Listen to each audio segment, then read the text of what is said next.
सभी को मैं अभिषेक मिश्रा अवधी नगरी से प्रणाम करता हूँ। राष्ट्रीय राजधानी क्षेत्र से आया हूँ। बस 10 मिनट लूँगा गिन के। लड़की, अब मेरी भी बारी है, थोड़ा सा सुन ले। बाकी लोगों को मैंने नहीं झेला, मैंने सुना है, तो आप मुझे झेल लीजिए, इसीलिए आता हूँ मैं। मेरे बाद केवल 2 लोग और हैं और वो 2 मुझसे भी भयंकर हैं, ऐसा मैं मानता हूँ। तो एक बार आप बहुत अच्छा सुन रहे हैं, मैं बहुत अच्छा सुना रहा हूँ, इसके लिए एक बार दोबारा से तालियां बजा दीजिए। ये बार बार कहने की आदत ना पड़े, क्योंकि मार्केट में अगर माल अच्छा होगा तो अपने आप बिकेगा। ये देखो, इसकी आवाज़ ही चली जाती रह के। और प्रीति मैम ने बहुत अच्छा संचालन किया। मैम कम बहन ज़्यादा हैं, क्योंकि रास्ते पर गरिया देती, भैया पहुँचे कि नहीं पहुँचे। 4 बजे फ़ोन करके पूछती, भैया पहुँच गए कि हाँ।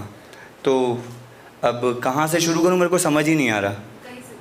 कहीं से भी शुरू करता हूँ कि नवाबों का ये शहर, नवाबों का ये शहर, और मैं संतति बनारस की लाया हूँ। अवधी भोजपुरी परिवेश है और मैं बनारस का अल्हड़पन लाया हूँ। मतलब हाँ, थोड़ी सी सांस आनी चाहिए ना, कि सब कहते हैं बामन मुझको, मैं आज आपको सोनू से मिलाने आया हूँ। और मैं, मेरे यारों, फिर से आज लखनऊ में आया हूँ कि हिंदी माँ का जाया हूँ और उर्दू के अल्फाजों को लाया हूँ। हिंदी माँ का जाया हूँ, उर्दू के अल्फाजों को लाया हूँ। नवाबों की ये धरती है और मैं खुद दिल्ली से चल के आया हूँ। बहुत बहुत शुक्रिया, बहुत बहुत शुक्रिया। कि माँ बाप भाई बहन सबके बारे में सुना दिया। अब मैं क्या सुनाऊँ, मेरे को समझ ही नहीं आ रहा। अब अगर आवाज़ नहीं आए तो मुझे बता देना, बना माइक के भी आवाज़ बहुत तेज आती है अपनी। बहुत बहुत धन्यवाद। कि सुनाने के लिए मेरे पास अब कुछ बचा नहीं है, तो बस बनारस से आया हूँ, बनारस को सुना देता हूँ। बस गिन के 4 लाइनें पढ़ूँगा। बहुत बहुत धन्यवाद। कि बनारस 1986 में अलग हुआ था भदोही डिस्ट्रिक्ट से, और जब वो अलग हुआ तभी हम धरती पे आ गए। तो उसके लिए है कि सुन मेरे बनारस, सुन मेरे बनारस। जब तक आप लोग वाह नहीं करेंगे ना, ये ज़बरदस्ती की वाह मत करो, पहले सुन लो। भी 5 मिनट झेलना है, 5 मिनट झेलना है, तो आराम से झेल लेंगे। कि सुन मेरे बनारस, मैं तुझसे मिलने आऊँगा। सुन मेरे बनारस, मैं तुझसे मिलने आऊँगा। जब ये वक्त होगा आखिरी, ये सफ़र भी होगा आखिरी, और ये मकाम भी होगा आखिरी, तब मैं ये तुझसे कहने आऊँगा, सुन मेरे बनारस, मैं तुझसे मिलने आऊँगा। यही चाहिए था बस। कि वो मंदिर, वो घंटे, वो घाट, क्योंकि बनारस पुरानी सभ्यताओं का शहर है और सबसे ज़्यादा वहाँ के मंदिर और घाट प्रसिद्ध हैं। कि वो मंदिर, वो घंटे, वो घाट और वो भान सब याद है मुझे। जब लौटूंगा तो ये सब तुझे देने आऊँगा। सुन मेरे बनारस, मैं तुझसे मिलने आऊँगा। कि जब हारूंगा ना मैं खुद से, कभी कभी मन इतना उदास हो जाता है, मेरा ही नहीं, आप सब बुद्धिजीवी हैं, सब अच्छा लिखते हैं, तो मैं तो अभी सीख ही रहा हूँ। जब एकदम मन निराशा की ओर चला जाता है, तब आपकी वो पैन उठती है, तब ये लिख देती है कि जब मैं हारूंगा खुद से, मायूस हो जाऊंगा, तब मैं ये तुझसे कहने आऊँगा कि सुन मेरे बनारस, मैं तुझसे मिलने आऊँगा। आप सभी बुद्धिजीवी हैं, सब जानते हैं, 2 ही बार घर में मजमा लगता है।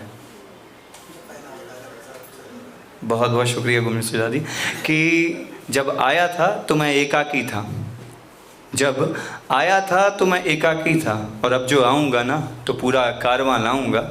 सुन मेरे बनारस, मैं तुझसे मिलने आऊँगा। और अगली पंक्तियाँ आपको समर्पित, आप सभी को। आई बिलीव कि बनारस बहुत सारे लोग, क्योंकि यहाँ से 3 साढ़े 3 घंटे की रास्ता है, तकरीबन 245 किलोमीटर लखनऊ से। कि ये जीवन मरण का संताप, पंक्तियों पे ध्यान दीजिएगा। कि ये जीवन मरण का संताप, हाय तेरा ये मणिकर्णिका का घाट। एक दिन मैं इस पे यकीनन, शुक्रिया मैम। कि ये जीवन मरण का संताप, और हाय उस पर ये तेरा मणिकर्णिका का घाट। यकीनन एक दिन मैं इस पे सिर रख कर सोने आऊँगा। तालियों में जोर नहीं है आपकी, लगता है ये यहाँ फील होना चाहिए कि मैं कुछ पढ़ रहा हूँ और आप अच्छा सुन रहे हैं। ये ज़बरदस्ती वाली तालियाँ अगर बजाएंगे तो मज़ा नहीं आएगा ना। कि ये जीवन मरण का संताप और ये तेरा मणिकर्णिका का घाट सुन। मैं जिस दिन बिखरूंगा, मैं जिस दिन हारूंगा, तो तुझ पे ये सिर रख के सोने आऊँगा। मेरे बनारस मायूस मत होना, मैं तुझसे मिलने आऊँगा। बहुत बहुत शुक्रिया। मेरी पहली रचना जो मैंने अपनी श्रीमती के लिए लिखी थी, रुक जा मेरे भाई अभी बहुत वजन है, साइज़ के हिसाब से देख ले पहले, वजन है अभी। शुक्रिया।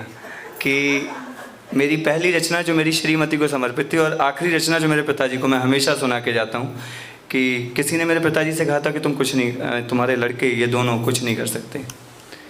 कि आगाज़ नया अरमान नए, ये मेरे पिताजी के लिए मैं इस मंच से समर्पित करता हूँ। अगर कहीं वो सुन रहे होंगे तो उन्हें शायद अच्छा लगे। मैं हमेशा सुनाता हूँ जहाँ भी जाता हूँ कि आगाज़ नया अरमान नए, कोई गीत नया मैं बना रहा हूँ और सब कहते हैं मुझ में तेरा अक्स है मेरे बापू।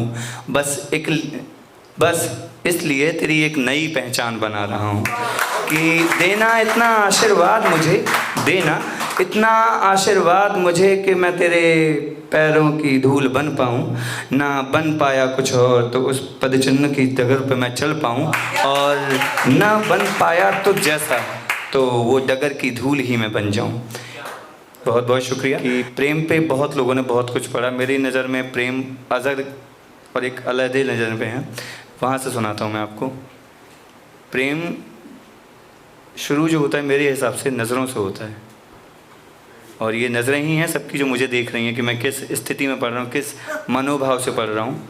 तो उन सबको समर्पित ये नज़रें चुराएं नज़रें, ये नज़रें चुराएं नज़रें नज़रों से, एक मुलाकात वो हो जाए और भीग जाऊँ मैं बेतहाशा। बारिश का मौसम है अभी, कि भीग जाऊँ बेतहाशा, वो वाली बरसात फिर से हो जाए। मतलब राघव को ही केवल समझ आई है ये। बहुत बहुत शुक्रिया राघव। कि आगे की लाइनें हैं, इजहार, इकरार, इनकार। तो जब मैं बस 2 मिनट और लूँगा, घड़ी मिला दीजिए अगले 2 मिनट, उसके बाद नहीं लूँगा मैं। कि इजहार, इकरार और इनकार, है ना। कि इजहार, इकरार और इनकार, ये तो सब फसाने हैं। आगे की पंक्तियाँ, साहब इश्क तो वो है जो बातों ही बातों में बात लिए बस एक बात बन जाए। क्योंकि लव मैरिज की है तो एंगेजमेंट के बाद का पता ही नहीं था मुझे क्या चल रही है स्थिति। कि बहुत सोया हूँ और बेहिसाब रोया हूँ, जग जाऊँ इन आँखों में वो नींद लिए, मुकम्मल वो रात फिर से आ जाए, भीग जाऊँ बेतहाशा, वो वाली बरसात फिर से हो जाए। जिसने भी वाह पढ़ा बहुत बहुत शुक्रिया।